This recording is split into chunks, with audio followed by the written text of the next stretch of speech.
Railroad. Harriet Tubman. Remember that one?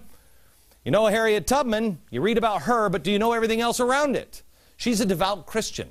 She's one of the best-known conductors of the Underground Railroad. This woman is a hero, miraculous.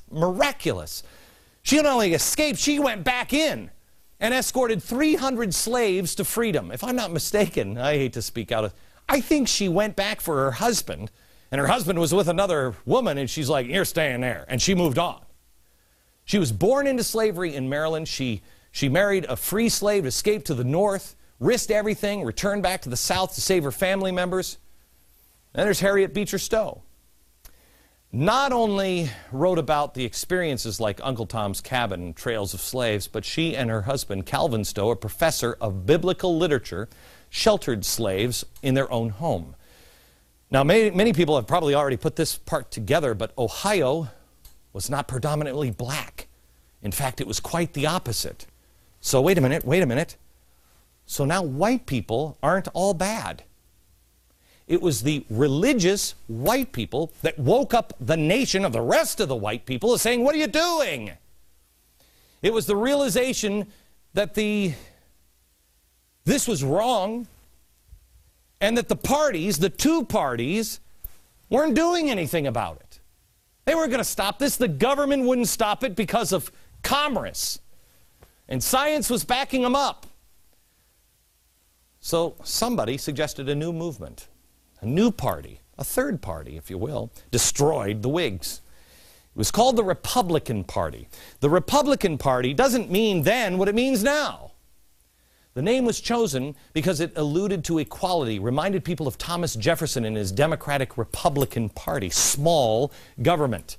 In 1860, the first Republican is elected, Abraham Lincoln. Firmly established the new party as a major political party in the United States. Because the other two weren't doing anything, another one came in and said, get out of our way, we'll do it. A party that was very much libertarian at the time. The party and president that brought the abolition of slavery. Now you'd think that you might hear that from time to time in the political discourse, but you don't. The secular humanists, the Democrats who believed in social justice, no, they took the nation by the hand, all the while fighting rich, white, Republican racists tooth and nail, and they don't talk about that. Led the nation down a path to Emancipation Proclamation. No, none of that could be further from the truth. It's this guy. It's this guy. And it's a group of religious people that finally say, you know what? Nobody's going to do anything, so we will. There are plenty of struggles and bloodshed along the path. And while the Civil War has been well chronicled, I'm going to share just a couple of stories with you before we end tonight and pick it up tomorrow around 1900 that I don't think you're familiar with. And that's coming up next.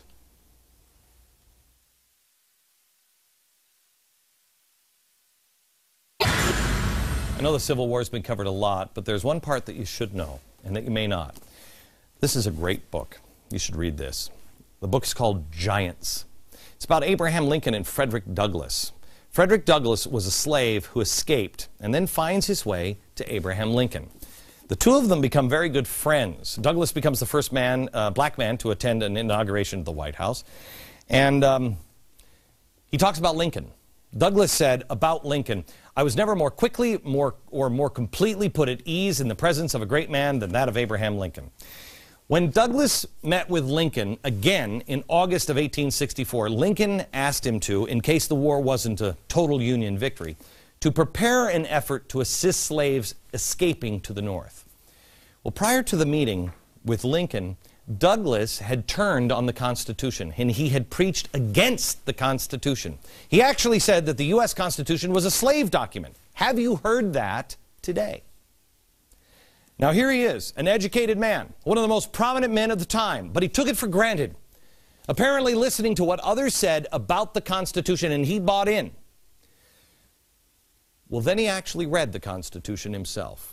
And afterwards, this is what he said. Frederick Douglass, quote, The Constitution of the United States could not well have been designed at the same time to maintain and perpetuate a system of rapine and murder like slavery, especially as not one word could be found in the Constitution to authorize such a belief. Frederick Douglass understood then that what the Constitution, what it was trying to do, when it was applied properly, that it would be the key to freedom for all men. The conclusion of this story next.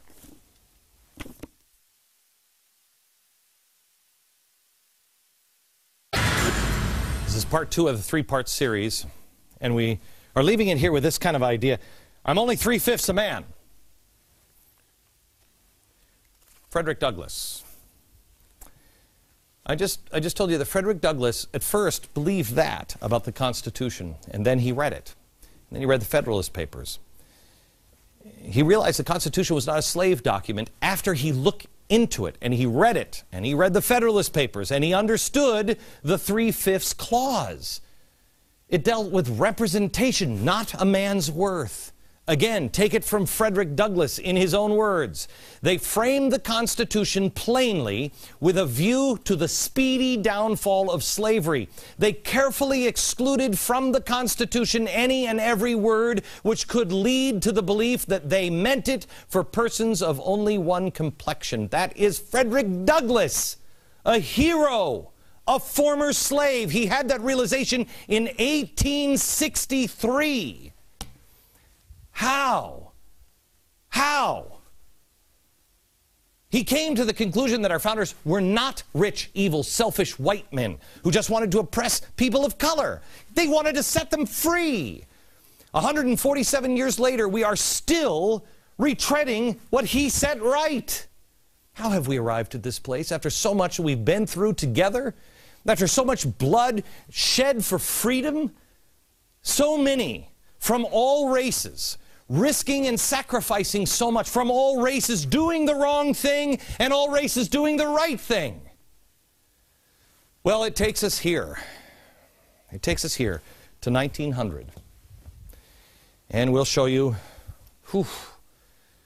how we got from there to here tomorrow. Back in a minute with final thoughts.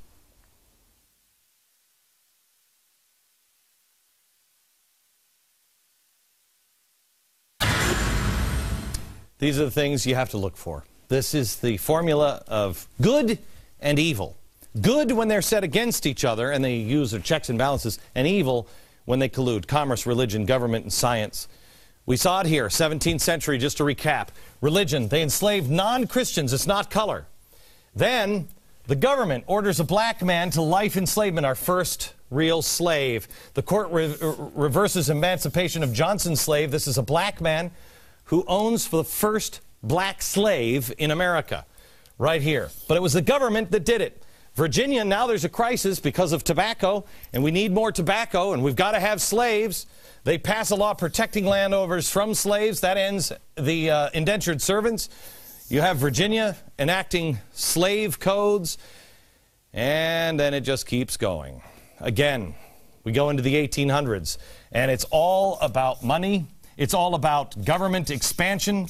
Science is saying, hey, these guys, they're not the same as us. And you have a turning point of religion. Religion. You get here, here's a big watershed moment. Abraham Lincoln and Frederick Douglass. But now we're doing it to the Chinese. We're about to do it to everybody. Collusion. Commerce, religion, government, and science. Bit by bit, little by little, a nudge here and a nudge there, and we're done. Tomorrow you think you've seen evil. Oh man, wait until we get into the last 100 years. Do your own homework. Not a complete history, obviously. It's the best we can do with 41 minutes of television time tonight. We pick this up tomorrow about 1900. And also, next Saturday, a week from Saturday, 8/28, is there at the steps of the Lincoln Memorial as we restore honor and the truth about our country, warts and all. Be there. Don't miss it. From New York, good night, America.